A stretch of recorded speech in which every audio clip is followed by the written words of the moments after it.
회개가 전제되지 않는 용서는 없어요. 성경은 끊임없이 회개에 근거해서 용서를 말씀하시는 거예요. 잃어버린 양의 비유도 그렇고, 동전의 비유도 그렇고, 여러분, 이 성경에 우리에게 예수님께서 일깨워 주신 모든 것들이 회개를 전제할 때. 그 요한일서도 마찬가지고요. 우리가 회개를 전제하지 않는 용서라고 하는 것은 기독교의 용서가 아니에요.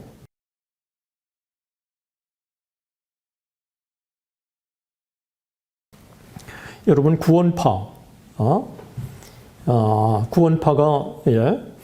기독교 복음 침례교회, 그리고 대한예수교 침례회, 대한예수교 침례교회 이렇게 나누잖아요. 그런데 이 권신찬을 여러분 이해하셔야 됩니다. 극동방송의 전도 과장을 이 권신찬이가 오랫동안 했습니다. 그래서 이 전도 과장으로 있으면서 자기의 교리를 확산시키기 시작한 거예요. 이 영향력을 확산시키기 시작한 거죠. 그런데 이 구원파의 영향이 보통 한국에 또 영향을 미친 게 아닌데요. 이 구원파의 핵심이 뭐냐고 얘기했을 때 가장 큰 문제 중에 하나가 영혼만 구원받는다는 거죠. 그래서 육신의 구원이 아니라 영혼의 구원이라는 거예요. 그러니까 이 땅에 어떻게 살아도 상관이 없다는 거예요. 육체는. 이게 율법 폐기주의입니다. 전형적인 율법 폐기주의. 그리고 또 11조나 이런 전통적인 이런 교회 제도를 다 부정하는 거예요. 뿐만 아니라 깨달음의 종교. 우리가 회개할 필요가 없다는 것이죠. 그냥 깨닫기만 하면 된다 하는 이와 같은 이 깨달음의 종교. 초대교회 영지주의하고 다를 게 하나도 없는 겁니다. 그래서 이 정동섭 교수는 이 부분에 대해서 이렇게 얘기를 해요. 회개와 믿음이 빠진 깨달음을 통해서 구원을 받는다. 그리고 회개를 계속하는 것은 구원받지 못하는 증거다. 그리고 구원받은 사람은 회개할 필요가 없다. 그리고 구원파는 정통교회의 제도와 예배 형식, 주일 성수, 11조, 새벽기도, 축도 이런 것들을 무시하거나 부정해 버리는 거죠. 이 중에 제 사랑하는 중학교 친구가요. 저한테 아주 가까웠던 친구인데 어느 날 구원파에 빠진 거예요. 제가 3시간 동안 이 구원파가 뭔지를 전문적인 걸 동원하면서 설득을 했어요. 그런데도 이 구원파에서 나오질 못했어요. 그 넘어간 것 중에 가장 중요한 핵심은 자기가 복음을 깨달았대요. 그 깨달은 복음이 뭐냐? 예수 그리스도가 십자가에 달려 돌아가실 때 어제의 죄, 오늘의 죄, 내일의 죄 다 용서해 주셨다는 거예요. 그래서 우리가 눈물 질질 흘리면서 회개할 필요가 없다는 거예요. 이미 예수 그리스도가 십자가에서 어제의 죄, 오늘의 죄, 내일의 죄 다 용서해 줬는데 눈물을 질질 짜면서 우리가 회개할 필요가 어디 있느냐 하는 겁니다. 이거요. 여러분 틀립니까? 맞습니까? 반만 맞습니다. 예수님이 십자가에서 어제의 죄, 오늘의 죄, 내일의 죄 다 용서해 주셨죠. 그렇지만 그 용서가 나의 것이 되기 위해서는 회개가 전제되는 거예요. 회개가 전제되지 않는 용서는 없어요. 성경은 끊임없이 회개에 근거해서 용서를 말씀하시는 거예요. 잃어버린 양의 비유도 그렇고, 동전의 이것도 그렇고, 여러분 이 성경에 우리에게 예수님께서 일깨워 주신 모든 것들이 회개를 전제할 때. 그 요한일서도 마찬가지고요. 우리가 회개를 전제하지 않는 용서라고 하는 것은 기독교의 용서가 아니에요. 그런데 결국은 회개 없는 기독교를 주창한 것이죠. 이 구원파의 영향을 가장 많이 받은 이단이 어디냐? 바로 유광수 다락방이에요. 유광수 다락방의 책을 제가 정말 깨알같이 정말 많이 보다가 회개라고 하는 게 하나도 없어요. 그래서 유광수는 김기동의 귀신론의 영향을 받았고 또 구원파의 영향을 받았고 그래서 유광수 다락방의 청년회하고요 구원파에는 YFC인가요? 그 청년회 단체가 있는데 같이 조인트 연합기도 모임도 갖고 그렇게 한 것입니다. 구원이 영혼의 구원이기 때문에 육체의 쾌락을 추구해도 구원은 영향을 받지 않는다는 거죠. 그래서 여러분 구원파에는요 판검사나 이런 사람들이 참 많아요. 정동섭 교수가 재판을 진행하는 과정에서 정말 힘들었다고 하는 얘기도 그런 데서 나온 것입니다. 여러분 이장님의 10월 28일 재림론 그 전에 여러분 뭐 세월호 사건이나 여러분 오대양 사건 뭐 이런 것들이 다 이단하고 깊이 맞물려 있는 거 아닙니까? 잠시 후에 제가 말씀드리겠습니다만 이장님의 10월 28일 재림론 이 이장님의 10월 28일 이 재림론은요 여러분 노스트라다무스에 근거한 거예요. 종말론에 근거한 거. 그 다음에 수민동의 또 아이들의 또 근거하고 또 무화과 나무의 비유에 근거한 거예요. 시한부 또 재림론에 근거한 거예요. 그래서 이 이장님의 이 10월 28일 재림론이 얼마나 큰 피해를 줬습니까? 이 학업을 중단하고 그 다음에 이 남편과 별거해가지고 이단에 빠져서 참여하기도 하고 그래서 이게 사회적인 역기능이 얼마나 심했습니까? 그러니까 이 이단들의 등장으로 인해서 교회에 대한 이미지가 바뀐 거예요. 여러분 1992년부터 한국교회가 침체의 길을 걸었다고 그러지 않습니까? 왜 1992년입니까? 1992년 10월 28일 이장님의 재림론이 그때 터진 겁니다. 메이저 신문, 메이저 언론 최대 이슈였어요. 뉴스마다 계속해서 이장님의 시한부 재림론이 비춰진 거예요. 이거요. 아내는 교회 다니는데 남편은 교회 안 다닌다? 아내 교회 다니지 말라고. 저게 기독교의 본질이라고 그렇게 한 거예요. 복음전도 얼마나 가렸는지 몰라요. 언론들이 기독교에 대해서 비판적으로 돌아서는 아주 결정적인 사건이 1992년 10월 28일 재림론이에요. 그리고 검찰이 종교에 수색하면서 간섭하기 시작한 최초의 사건도 10월 28일 재림론이에요. 그러니까 이 1992년 10월 28일 재림론의 사건은요, 한국의 엄청난 종교적인 지형을 바꾼 거예요. 그래서 1992년 이후에 한국교회가 엄청난 침체의 길을 접어들기 시작한 것입니다. 여러분, 유광수의 타락방, 침체 돌파구를 내걸면서 유광수 타락방 내건 거죠. 그런데 참 제가 유광수 다락방에 유광수가 총신에 저랑 같이 졸업했어요. 1학년, 2학년, 3학년을 공부한 게 아니라 3학년 편입해가지고 편입생으로 졸업을 한 거예요. 유광수를 키운 사람이 부산에 이름만 대면 아는 교회입니다. 그래서 유광수는 처음에 같이 그분하고 전도 세미나를 열었어요. 그래서 세력이 커졌어요. 문제가 되니까 더 이상 그분이 유광수하고 관여하지 않았죠. 유광수 다락방에 미치는 영향은 단순하게 전도만의 문제가 아니라고 하는 것, 또 이 유광수 다락방은 영접을 날마다 해야 된다고 얘기하잖아요. 자주 해야 된다고. 여러분, 영접하는 자, 곧 그 이름을 믿는 자들에게는 하나님의 자녀가 되는 권세를 주셨다고 그랬어요. 영접은 한 번이에요. 그런데 영접을 자주 해야 한다.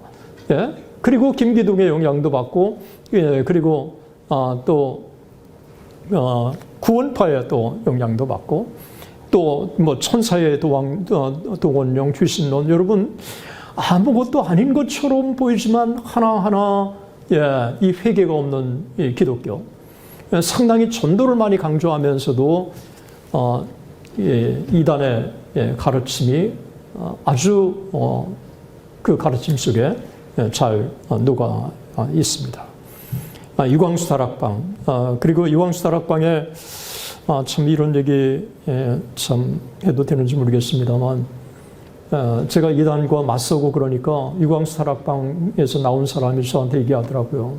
그 전화로 자기 가까운 친구가 그 유광수하고 지금 썸씽 관계에 있는데 좀 도와달라. 근데 제가 그 당시에 박윤식하고 재판을 하고 있는 거였기 때문에 거기까지 제가 도울 수 없어서 제가 다른 분을 소개해 준 적이 있습니다. 그 외에 박윤식 신천지 하나님의 교회 만민중앙교회, 여러분 제가 다 드릴 수는 없고, 여러분 만민중앙교회, 여러분 정구영 서울여자대학교 총장, 전 총장님 혹시 기억나세요? 그 학교가 아예 뽑을 때부터 대학의 교수요원으로 뽑아가지고 식품영양학과 7일학번이에요. 그 학교를 졸업해가지고 서울대 대학원 보내고, 그리고 고대인가 거기서 박사과를 받게 하고 외국에 학위는 있어야 된다 그래서 웨스턴 이반제리칼 세미나리에 가서 MA를 마치고 한국에 와가지고 총장을 무려 4년 텀 3번이나 한 사람이 정구영 총장이에요. 제가 깜짝 놀란 게 목동의 지구촌 교회 제가 말씀을 전하러 갔는데 그분이 그러시는 거예요. 정구영 전 총장을 한번 모시고 싶었는데 연락하니까 지금 만민중앙교회 다니고 있다. 이 얘기를 하는 거예요. 이 만민중앙교회에서 그분이 보니까 처음에 권사로 활동하다가 나중에 신학교 총장도 하고 그 다음에 또 목사 안수도 받고 또 부목사로 활동하고 최근까지 그랬더라고요. 제가 자료를 또 조사해 보니까 2017년에 번역국장을 했고 2018년에 연합성결신학교, 이 만민중앙교회 안에 있는 겁니다. 그리고 만민국제신학교 또 총장을 지내고 또 2017년에서 18년 동안의 주일 설교를 14번이나 또 했고, 그리고 2019년에 11월 17일까지 마지막 설교를 했고, 그런데 여러분 이재로이가 대법원까지 최종 판결이 나와가지고 징역 17년 확정 판결을 받고 복역 중에 있지 않습니까? 그래서 당회장 직무대행을 누가 하느냐? 지금 이수진이라고 하는 사람이 직무대행을 하는데 이 이수진은 이재록의 딸입니다. 그러니까 이 이재록하고 어떤 관계 속에서 이분이 참 이 만민중앙교회에 빠졌는지 제가 한 번쯤은 그분을 만나고 싶어요. 그렇게 머리가 뛰어나고, 여러분 일간신문에 정구영 전 총장이 칼럼 쓴 것도 많아요. 지금도 칼럼리스트로 그 만민중앙교회 안에 활동하고 있어요. 아니 그렇게 참 크리스찬으로 존경을 받았고, 그리고 그렇게 또 총장이나 3번이나 했던 사람이고, 또 외국 유학까지 다녀온 사람이고, 사회적인 또 경험도 있고 인지도 있는데 어떻게 이재록에게 그렇게 빠질 수 있을까? 여러분 제가 오레곤에서 공부할 때 라지니스가 있었는데, 인도의 라지니스 아닙니까? 명상가. 그때 이 라지니스를 둘러싸고 하버드나 예일 법대 출신자들이 권총을 차고 이 라지니스를 두고 그냥 삑 미녀들이 여러분 이 지키는 게 타임즈에 그때 나왔던 게 기억나요. 이 오늘날 정말 영적으로 혼돈한 시대예요. 제가 그분을 보면서 그렇게 배우고 영적으로 깨어있는 사람도 이렇게 이단에 빠질 수 있다면 오늘 얼마든지 이런 시대에 영적으로 우리가 참 이 혼란한 시대에 있다고 하는 거를 이런 사람들 때문에 결국은 이단들은 정당성을 인정받는 거예요. 정구영 같은 분도 우리 교회 그래서 얼마나 이재력이 써먹는지 몰라요. 그 간증 집회할 때 남미 갈 때 데리고 다니면서 이 사람 보통 사람이 아니라고 그러면서 소개하고 자기를 정당화시키는 것으로 이용하고 있는 것입니다. 여러분 이런 한국 사회와 교회에 미친 이단의 부정적인 영향, 이단인지 아닌지를 이 미혹에 넘어가서 우리가 지금 이 혼돈스러운 상태에 있는 거예요. 그리고 사회적 역기능 형상들이 얼마나 많이 일어나고 있습니까? 1987년에 오대양 사건, 1992년에 이장님 휴거 사건, 그리고 1994년에 탕명환 소장 살해 사건, 그리고 2014년에 세월호 사건. 여러분 최근에 아베 전 총리의 살해 사건, 이런 사회적인 이슈가 터질 때마다 이게 이단이 관계가 있고 또 이 교리적인 왜곡이라고 하는 게 교리적인 왜곡으로 끝나는 게 아니라 가치관의 왜곡으로 끝나고 또 교주의 정말 절대 순종하고 이런 것들이 사회적 역기능으로 이어질 수밖에 없다고 하는 사실을 우리는 기억해야 하는 것입니다.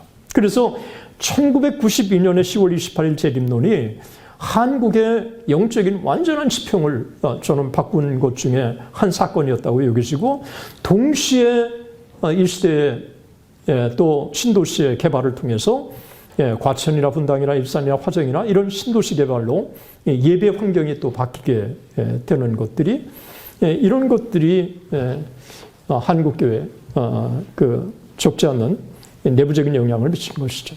제가 1996년부터 2002년까지 거의 7년 동안 이 지역에서 담임을 했기 때문에 무엇보다도 이 시대의 상황을 제가 피부로 심각하게 느끼고 있습니다. 이와 함께 이단들의 등장이 왜 부정적으로 한국교회에 영향을 미쳤느냐. 좋은 용어들은 다 이단들이 가져갔어요. 여러분 구원 얼마나 좋습니까? 그런데 구원파가 가져간 거예요. 마가의 다락방 얼마나 좋습니까? 유광수가 가져간 거예요. 그래서 다락방이라고 하는 걸 주보에 못 내요. 유광수 다락방을 비유하는 이 교회처럼 여겨질 것 같으니까 그런 거예요. 여러분 오카노 목사님 비롯해서 얼마나 이 순장 모인 다락방이라고 많이 그랬습니까? 그런데 이 다락방을 쓰기가 힘들 정도로 이제 이단들이 그런 좋은 용어들을 가졌어요. 여러분 신천지 얼마나 좋습니까? 그런데 교회마다 이 신천지를 못 써요. 이 신천지 쓰면은 신천지하고 연관된 교회나 교단인 것처럼 여겨지기 때문에 그래요. 여러분 보혜사, 이 보혜사가 얼마나 좋은 겁니까? 그런데 이 이만희가 자기를 보혜사라고 얘기한 거예요. 참 만이교 교주처럼 만이처럼 그러는 거예요. 믿음 얼마나 좋습니까? 변승우가 믿음의 교회를 통해서 또 믿음을 가져왔어요. 여러분 귀신이라고 하는 거 여러분 얼마나 우리가 대결해야 됩니까? 그런데 귀신론 강조하면 또 이 김기동하고 연관이 된 게 아닌가라고 하는 또 오해를 또 할 수 있어요. 여러분 재림 얼마나 중요합니까? 이상님 10월 28일 재림론이 끝나고 나서 이 재림이 역사에 사라진 거예요. 이상하게 1992년 사건이 있고 나서요. 그 이후에 강단에서 교회에서 재림 설교를 하지 않습니다.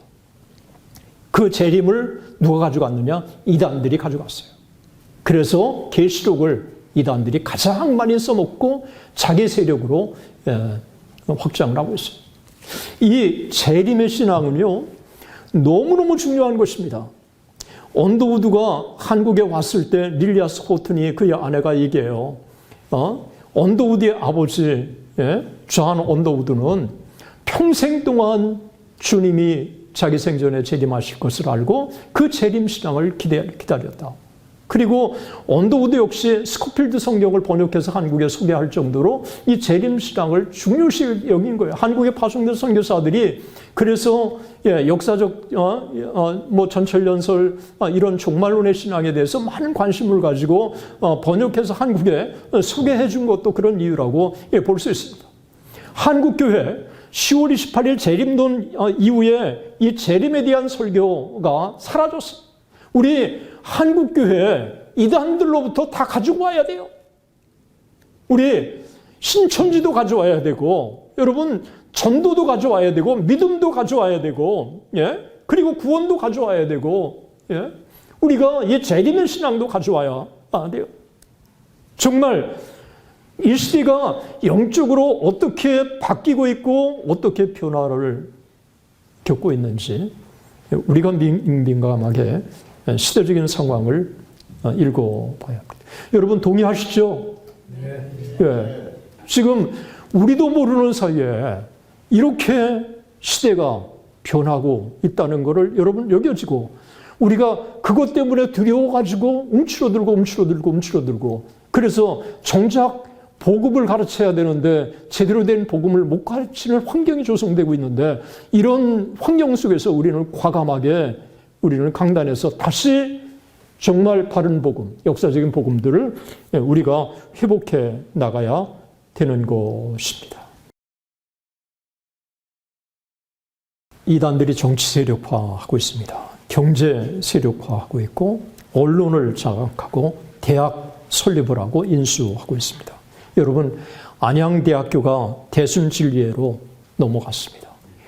아무리 데모를 하고 그래도 어떻게 다시 회복할 길이 없습니다. 그런 안양대학교의 신학과 누가 진학하겠습니까? 대순진리에서는 안양대학교 신학과는 먼저 없어져야 할 거라고 생각할 것이라고 여겨지는 것입니다. 2019년에 이번에 강의를 조사하다 보니까 대신대학교, 대한신학대학원 대학교도 박윤식 쪽에서 인수하려고 그렇게 했다는 거죠. 그렇게 기성학교를 인수함으로써 정당성을 인정받으려고 하는 시도가 있는 것입니다. 그리고 이단들은 기성교회에 가입하려고 그러는 거예요. 여러분, 예장합동에 얼마나 많이 가입하려고 그랬습니까? 이광수 다락방, 그 다음에 박윤식, 이거를요 2005년부터 정말 제가 퇴임할 때까지 계속 싸운 거예요. 안 된다. 설득을 하고 교수들 연합하고 교단을 움직이고, 이 교단 안에는 이단을 비호하는 세력이 있는 거예요.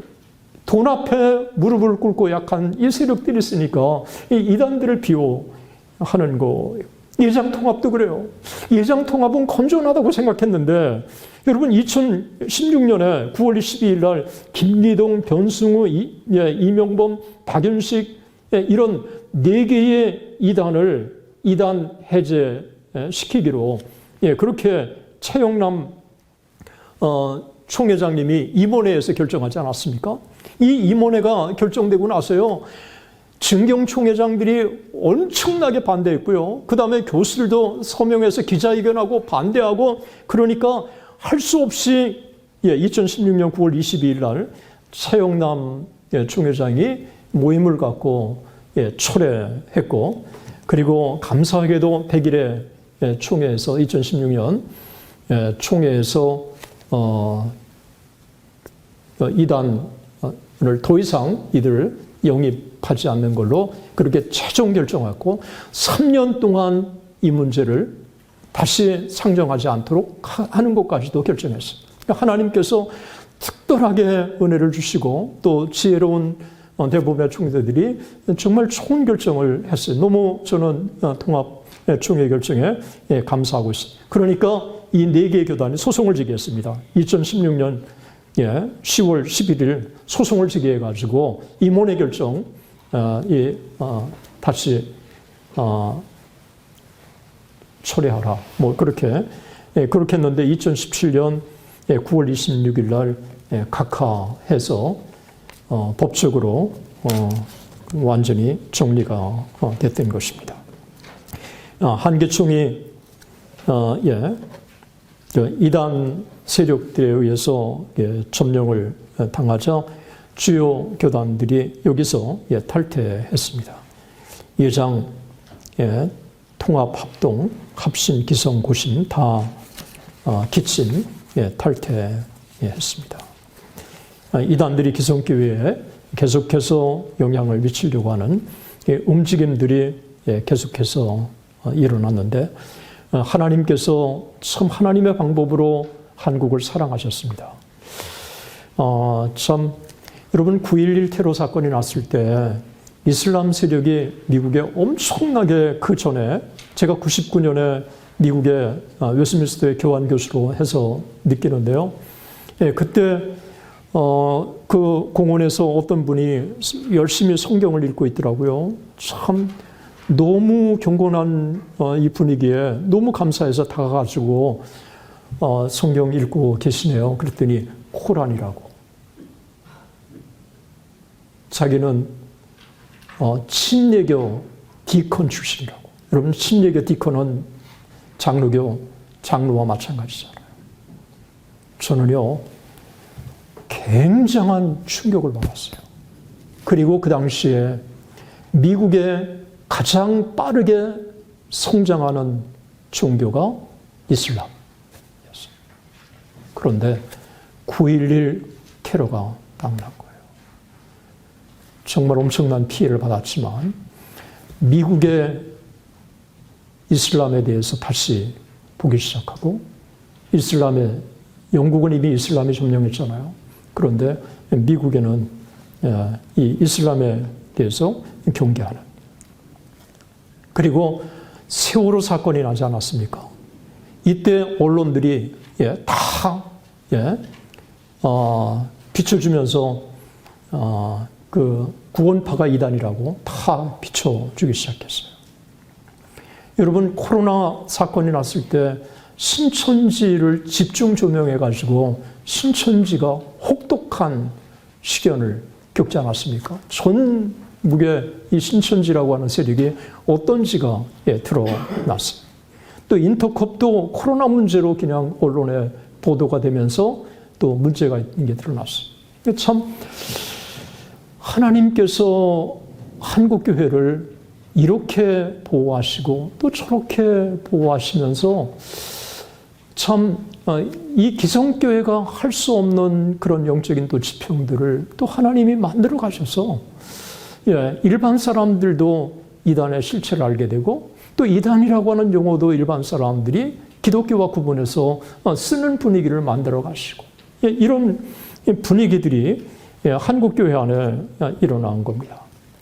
그리고 한국 장로교가 엄청난 분열을 맞지 않습니까? 400개가 넘는 이 장로교 분열은 한국교회의 이 복음을 참 막는 참 중요한 요소였잖아요. 1979년에 방배동 총신이 갈라지지 않았습니까? 총신에서 저는 예정합동의 목회자 한 사람으로 정말 죄송하게 생각하고 제가 여러분들 앞에 진심으로 사과합니다. 예정합동의 목회자 중에 한 사람으로. 그러니까 1979년에 주류와 비주류가 갈라져가지고 비주류가 방배동에 총신을 세운 거예요.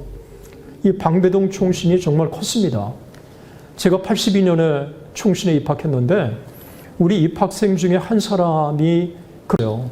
총신에 오고 싶었는데 택시를 탔는데 총신 가자고 그랬더니 방배동 총신을 데려다 줬대요. 그래서 방배동 총신에 입학을 해가지고 열심히 1년 동안 공부했는데 사당동 총신이 있다는 걸 알았다는 거예요. 그래서 사당동 총신 지원해가지고 저하고 같이 공부한 거예요. 아니, 거짓말 같은 진실이에요. 총신이 얼마나 많이 한국에 퍼졌는지 몰라요. 이거를 교통정리를 누가 해줬느냐? 교육부가 나서서 해준 거예요. 고유명사는 총신대학교는 총신대학교만 쓰도록. 그래서 방배동 총신을 기독대학, 기독신학교로 이름을 바꾼 거예요. 그래서 이 총신이 교통정리가 되기 시작한, 이건 교육부가 해준 거예요. 그런데도 불구하고 총신이 워낙 많기 때문에 이 총신 출신이라고 하는 사람들이 너무 많아서 죄송해요. 물어봐야 돼요. 어디 총신이냐고 물어보는 이와 같은 현상이 벌어진 겁니다. 한국교회 안에. 제가 세문안교회 이수영 목사님, 장로회 신학교 임원들과 함께 만난 적이 있는데, 참 이수영 목사님이 한마디 인사말을 하면서 그런 말을 하신 적이 있어요. 지금 한국교회가 심각한 문제가 있는데 자기가 볼 때는 세 가지가 가장 심각하다. 그 세 가지가 뭐냐? 한국교회 분열이다. 한국교회 엄청난 분열. 이거 해결해야 한다. 두 번째가 한국교회 반기독교적인 정서. 이거 해결해야 한다. 세 번째가 한국교회 침체. 정말 심각하다. 예? 그렇게 그분이 아주 간절한 마음으로 교수들에게 고소한 적이 있고요. 제가 속으로 그런 생각을 했어요. 역시 교수 출신이라 그런지 이 한국교회 전체를 보는 이 통합적인 또 사고도 참 훌륭하시구나. 그렇게 제가 여겨졌습니다. 한국교회 내부적인 문제 중에 네 번째가요. 제가 볼 때 한국교회 목회자들이 사회 변화를 따라가지 못한 것입니다. 여러분, 세상은 급변하고 있어요. 여러분, 세상은 급변하고 있어요. 그런데 이 급변하는 이 세상을 목회자들이 잘 읽지를 못한 거예요. 그래서 이 목회자들은 세상의 지식도 뒤져서는 안 되고, 성경의 지식도 또 하나 뒤져서는 안 되고, 또 경건의 훈련이 있어야 돼요. 그래서 중세 시대는 의사나 법학하는 것보다도 더 힘든 게 신학 박사가 되는 게 힘들었던 거예요. 그런 면에서 오늘 이 부분에 있어서 자기 훈련이 필요한 거죠.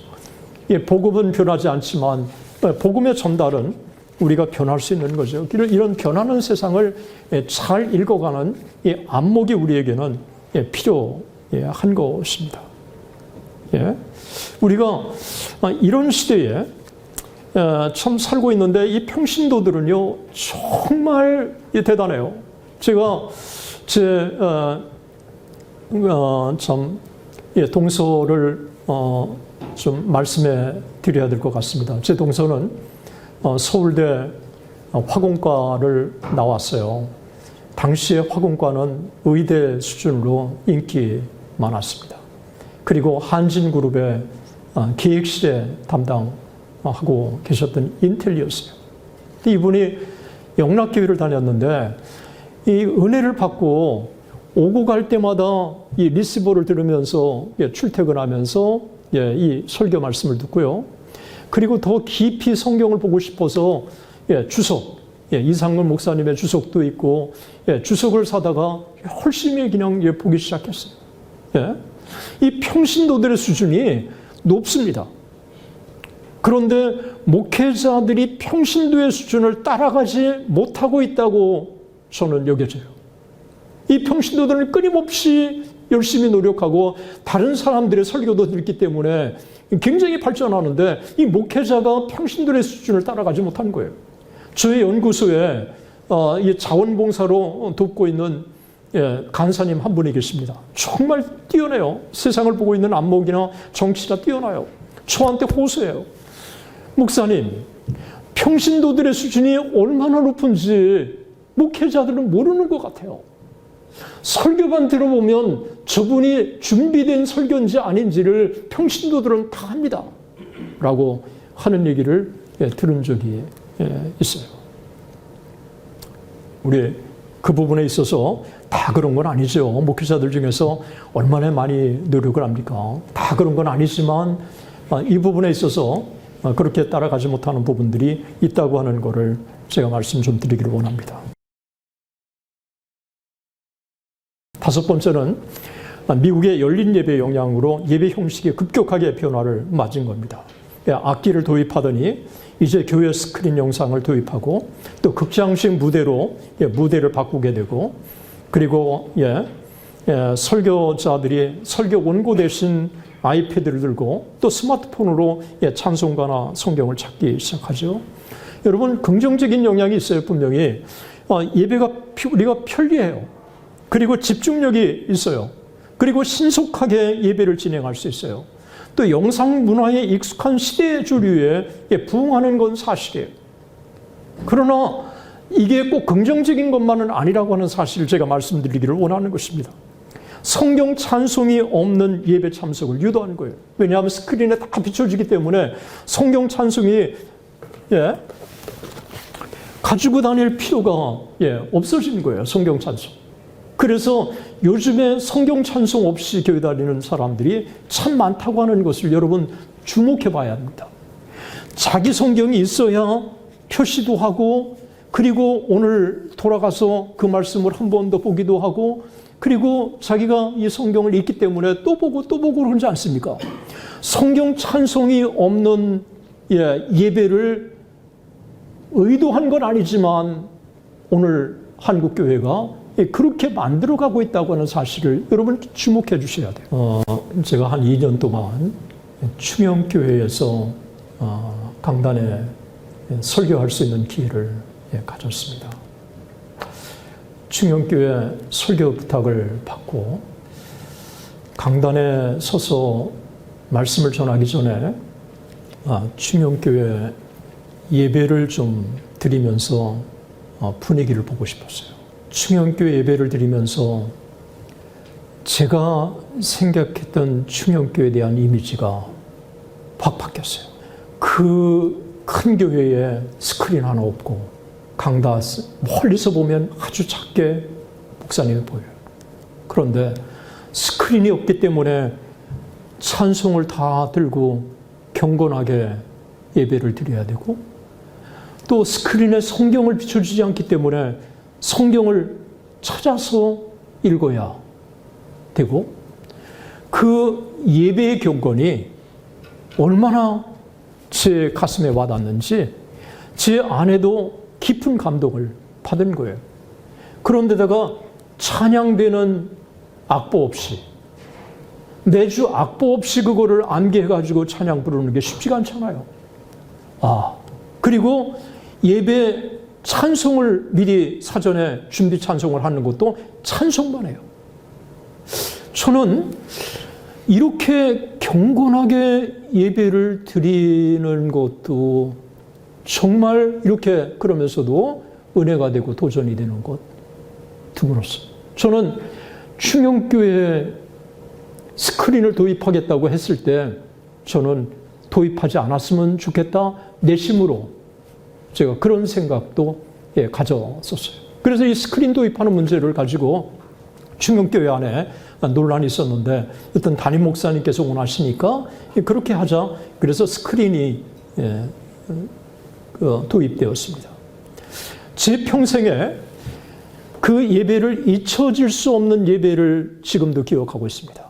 1999년에 웨스민스터 신학교에 제가 비지팅 스칼라로 왔을 때 제10 장로교회 갔을 때 10분 전에 갔는데 앉을 자리가 없는 거예요.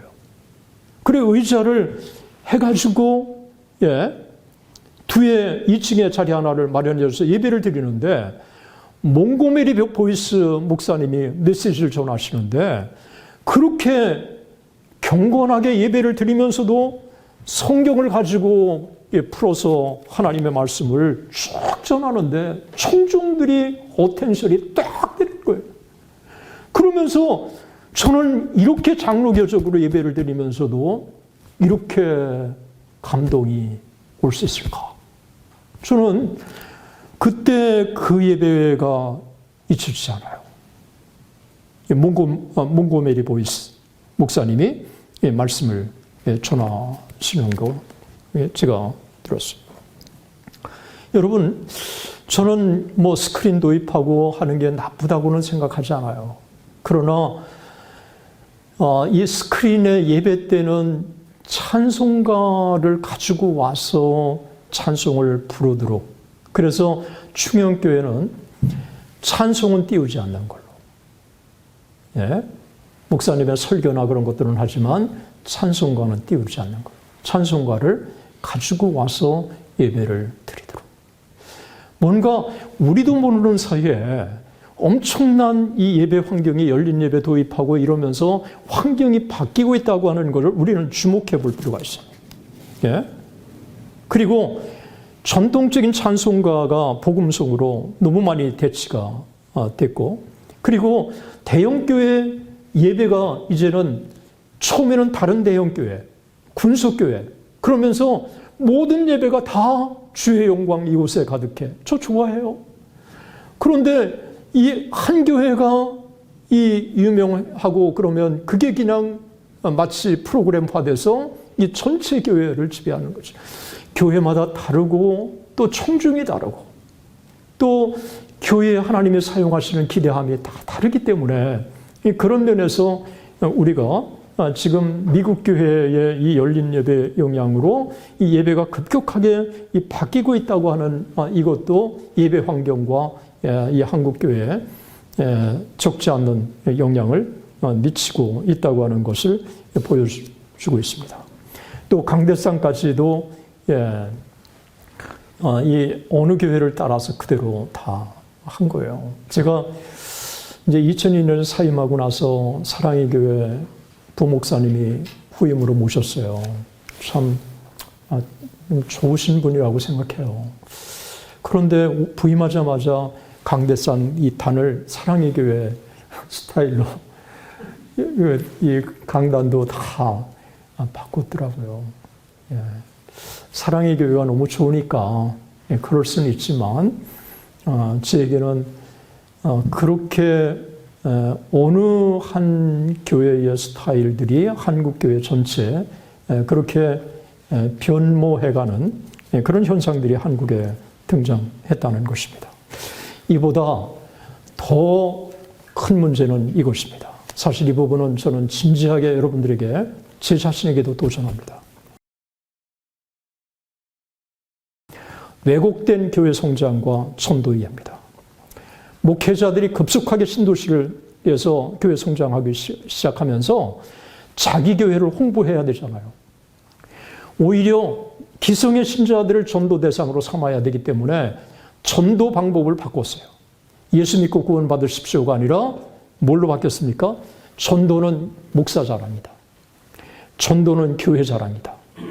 전도는 설교 자랑이다. 저도요, 죄송해요. 죄송해요. 저도 범인 중에 한 사람이에요. 예. 제 친구한테 물어봤어요. 전도 어떻게 해야 돼? 그랬더니 간단해.